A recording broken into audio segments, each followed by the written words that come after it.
Depression রোগের কোনো ওষুধ, মন খারাপের কোনো ওষুধ আমি বলছি যে যেখান থেকে শুনতে পাচ্ছেন প্র্যাকটিক্যাল করে দেখবেন, ভালো লাগলে করতে থাকবেন, ভালো না লাগলে বাদ দিবেন।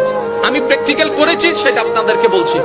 যখন আপনি দেখবেন আপনার মনে বেশি পাথর জমে আছে, আপনার দুঃখ কষ্ট বুঝার মতো কেউ নাই, আপনার চোখের পানির মূল্যায়ন দেওয়ার মতো কেউ নাই, আপনার দুঃখ কেউ বুঝছে না, আপনার কষ্ট কেউ বুঝতেছে না, আপনার আশে নেই পাশে নাই নাই নাই কেউ নাই, আপনি যখন খুব একা মনে হবে, আপনার দুনিয়ার কষ্ট যখন আপনাকে চেপে ধরবে, আপনি কিচ্ছু করবেন না, শুধু একটা কাজ করবেন, যাই নামাজটা পিছিয়ে ডাইরেক্ট সিজদায় চলে যান, ডাইরেক্ট সিজদায় চলে যান, কপালটাকে ঝুঁকাই দেন, নাকটাকে ঝুঁকাই দেন, হাতটাকে ঝুঁকাই দেন, নিজের অস্তিত্ব বিলীন করে দেন, চোখটা বন্ধ করে সিজদার মধ্যে চলে যান।